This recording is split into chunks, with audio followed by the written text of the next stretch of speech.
यही इम्पोर्टेंट सवाल होगा कि आप अव्वल कहीं आपका टेस्ट हो जाता है, आपको लग रहा है कि बुखार खांसी आपको है, तो क्या दो चीज़ें हैं इसमें, क्या आपको टेस्ट करा लेना चाहिए, और मान लीजिए कि वो टेस्ट अगर पॉजिटिव आ रहा है तो फिर आपको आइसोलेट हो जाना चाहिए पहले की ही तरह, जिस तरह का एक मॉडस ऑपरेंडी था कि आप अगर आपको माइल्ड सिम्टम है तो आप घर पे रहिए, अगर आपकी सांस अपने आप जो पैरामीटर्स हैं आज भी कि आप अपना ऑक्सीजन लेवल चेक करें, आप बुखार का लेवल चेक करें या डॉक्टर से ही कंसल्ट कर लें, और फिर वो अगर हॉस्पिटलाइजेशन बोलते हैं तो वो, नहीं तो घर में एटलीस्ट आइसोलेट रहें। बट जी देखो 95% से ऊपर जो पेशेंट होते हैं दे आर हैविंग दी मतलब वेरी मिनिमल और माइल्ड डिजीज में कहूँगा, ठीक है। वो तो आप कहते हैं घर पे अगर रैपिड टेस्ट कर सकते हैं तो बहुत अच्छी बात है, नहीं तो आप कोविड आरटीपीसीआर भी करवा सकते हैं। टेस्ट करवाने का फायदा जो बेनिफिट होता है माइल्ड डिजीज में भी वो ये होता है कि हमारे जो पेरेंट्स हैं घर पे, जो बुजुर्ग हैं जिनको ऑलरेडी कोई अंडरलाइंग डायबिटीज या एज फैक्टर की वजह से कोई डिजीज इलनेस है, हम अपने आप को अलग करके उनको ट्रांसमिशन बचा सकते हैं।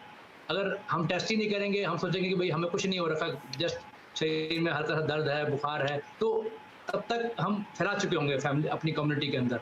तो टेस्ट करने का अपना एक फ़ायदा है, हम टेस्ट करके अपने आप को आइसोलेट कर सकते हैं for time being 5 to 7 days mild disease के अंदर। तो जैसे ही हम ठीक फील करें, मास्क पहन के दोबारा हम अपने काम पे जा सकते हैं।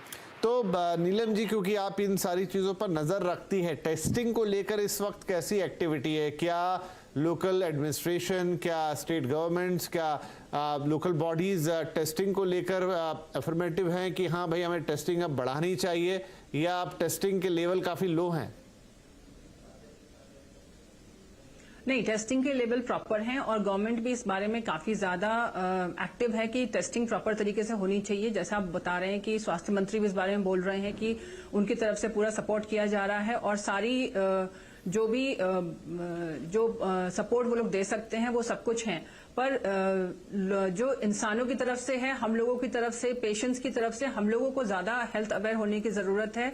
हम लोगों को अपने बारे में, जैसे डॉक्टर साहब ने भी बताया कि अगर आपको जरा सी भी खांसी, जुकाम या कोई भी सिम्टम है तो इमीडिएटली जाइए, क्योंकि अगर आप इन सब चीजों को इग्नोर कर रहे हैं और टेस्टिंग नहीं करा रहे हैं तो इसका मतलब कि आप इसको स्प्रेड होने में, इसको और ज्यादा फैलाने में हेल्प कर रहे हैं, जिसकी वजह से आपके घर में आपके आसपास रहने वाले दोस्त, पेरेंट्स, कलीग्स, उन सब के लिए ये एक प्रॉब्लम हो सकती है। क्योंकि अगर आप मास्क भी नहीं लगा रहे हैं, आप बिल्कुल लापरवाह हो चुके हैं, आप सोच रहे हैं कि अब कोरोना दोबारा से वापस नहीं आएगा, तो जो 2022 जनवरी और 2021 में जो सिचुएशन थी, जितना प्रिकॉशंस हम लोग लिया करते थे, उतने प्रिकॉशंस हम लोगों को एक कंटिन्यू करते रहने चाहिए। वो प्रिकॉशन गवर्नमेंट भी हमेशा ये बोल रही होती है कि अपनी दूरी बनाए रखें, बराबर हाथ साफ करें और मास्क का इस्तेमाल करें, लेकिन हम लोग ही उसको ज्यादा अच्छे से उन पर सावधानी नहीं बरत पाते हैं, जिसकी वजह से ये सारी प्रॉब्लम्स आती जाती हैं।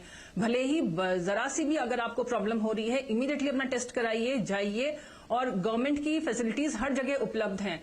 प्लीज उन सुविधाओं का उपयोग करिए और जाकर के अपना टेस्ट कराइए और डॉक्टर से बराबर कंसल्ट करिए। कभी भी उसको लापरवाही में मत लीजिए कि नहीं मुझे हल्का सा सर्दी खांसी जुकाम है और ठीक हो जाएगा, क्योंकि आपको नहीं पता कि ये कितनी ज्यादा इसकी कंडीशन खराब हो सकती है। कंसिडरिंग कि अगर आपको कोई प्री एग्जिस्टिंग हेल्थ कंडीशन हो, उसमें ये और ज्यादा दिक्कत कर सकता है। जी बिल्कुल। तो डॉक्टर साहब, एक सवाल मेरे मन में ये आता है कि जिस वक्त हम कोरोना से बिल्कुल दो चार कर रहे थे, तब तो हमारा जो पूरा मेडिकल इंफ्रास्ट्रक्चर है वो एक तरीके से काफ़ी ज़्यादा अटेंटिव था, ऑन द फीट्स था। हम लोगों ने उसमें बहुत सारी चीज़ें बढ़ाई भी थी, ऑक्सीजन कम पड़ी तो देश में धड़ाधड़ ऑक्सीजन के प्लांट लगे, लेकिन एक लल आ गया उसके बाद से। अब करीब 1-1.25 साल से चीज़ें स्थायी हैं। आज अगर केसेस बढ़ते हैं तो क्या हम उसी तरीके से तैयार हैं, या फिर जो जिसे कहते हैं कि थोड़ी सी ढील हो गई है तो वापस से शायद आपको कमर कसने में थोड़ा वक्त लग जाएगा? नहीं देखिए सर, पहले जो हम बताना चाहूँगा, ढील तो डेफिनेटली आई है, बट पहली बारी भी जब कोविड आया था, हम 2020-21 की बात करें, उस टाइम हमारी प्रिपरेशन बिल्कुल भी नहीं थी।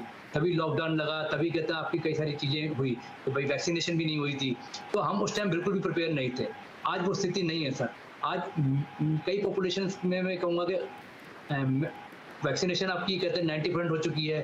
कई पॉपुलेशन में आपका कोविड से एक्सपोजर हो चुका है, तो ये सारी चीज़ें आपकी हो चुकी हैं। एंड अगर हम बात करें अपनी वैसे प्रिपरेशन की, ऑक्सीजन प्लांट्स की या ऑक्सीजन सप्लाई की, आपके पीपीई किट्स की, तो ये सारे आज की डेट में टोटली तैयार हैं, ठीक है। तो वो चीज़ जो पहले प्रॉब्लम आई वो चीज़ प्रॉब्लम तो नहीं आने वाली है, बट हाँ we are more wiser this time. But अगर हम टेस्ट करेंगे, अपने आप को आइसोलेट करेंगे और मास्क का प्रयोग करेंगे, आई थिंक ये सिंपल फ्लू की तरह आया है और फ्लू की तरह ही चला जाएगा। जी, डॉक्टर गुप्ता भी यहाँ पर जुड़ गए हमारे साथ। डॉक्टर गुप्ता, एक सवाल ये, हालांकि हमने पहले जितना देखा है तो मौसम का तो कोई इम्पैक्ट कोरोना पर कभी हुआ नहीं, लेकिन फिर भी हम गर्मियों की तरफ जा रहे हैं, कड़क गर्मियों की तरफ। हालांकि मौसम इस वक्त थोड़ा सा मिक्स टाइप का है, गर्मी थी पहले बीच में, फिर अचानक से पूरे देश में बारिश हुई, ओले गिरे, अभी भी कुछ कुछ वैसा है। अब प्रेडिक्शन आया है कि अगले 2 महीनों में बहुत तेज गर्मी पड़ने वाली है। तो क्या इम्पैक्ट देखेंगे हम इसका वायरस पे? क्या ये जो केसेस अभी राइज हो रहे हैं ये कम भी हो सकते हैं या फिर सीधा कोई कोरिलेशन निकालना मुश्किल है? हाँ, देखिए विपिन जी, आप जो कह रहे हैं ना, ये फैक्ट ऑफ लाइफ है।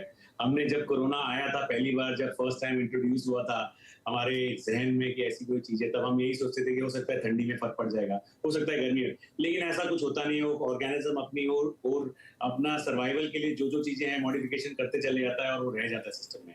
सो मेरी समझ से मेरा तो यही एडवाइस रहेगा कि आप अगर मौसम के ऊपर विश्वास करके चलेंगे तो आप तकलीफ में आ जाएंगे। आपको अपनी सेहत का खुद ध्यान रखना है। मेरा मैसेज यही रहेगा कि आपको अपने मास्किंग और कोरोना के हिसाब से रेलेवेंट बिहेवियर करना बहुत जरूरी है और मौसम पे मत डिपेंडेंट रहिए। जी हाँ, नहीं बिल्कुल। मास्किंग तो देखिए बहुत सारे लोगों में तो हम देखते हैं कि सेल्फ मास्किंग भी हो जाती है, लेकिन फिर भी अब चूंकि वायरस का इम्पैक्ट है और हम देख रहे हैं कि पिछले 1 हफ्ते में रेट काफ़ी बड़ा है, स्प्रेड भी बहुत तेज़ी से हो रहा है, क्या फिर से वक्त आ गया है कि थोड़ा सा अवेयर होकर एक मास लेवल पे मास्किंग और सोशल डिस्टेंसिंग, थोड़ा सा हैंड, जो भी टिपिकल प्रोटोकॉल है कोरोना का, उसको फॉलो कर लिया जाए तो बेहतर है? अब ये तो बात फैक्ट है कि देखिए कोरोना के केसेस बढ़ रहे हैं और कोरोना के अलावा इन्फ्लुएंजा एक अनदर थिंग है, बिकॉज बहुत इंसिडेंस ऑफ इन्फ्लुएंजा का जो वैक्सीनेशन इम्यूनाइजेशन है काफी कम हो गया था, क्योंकि लोगों को लगा कि भाई अब हमने कोविड का वैक्सीन ले लिया इसलिए इन्फ्लुएंजा से हम प्रोटेक्टेड हैं। सो ये जो राइनो वायरस, इन्फ्लुएंजा में इन्फ्लुएंजा ए, इन्फ्लुएंजा बी, उसमें H3N2, H1N1 और विक्टोरिया और यामागाटा स्ट्रेन इन्फ्लुएंजा बी के, ये सारे अपने अपने तरीके से फैल रहे हैं और add to that coronavirus के जो मॉडिफाइड नए स्ट्रेन आ रहे हैं। So in simple words, respiratory infection जो पहले एकदम कम हो गए थे because of our protective behaviour, हम मास्क लगाते थे और जो अपने टच और जो कॉन्टैक्ट्स है उसको हम केयर करते थे, डिस्टेंसिंग सोशल मेंटेन करते थे, वो अब चला गया।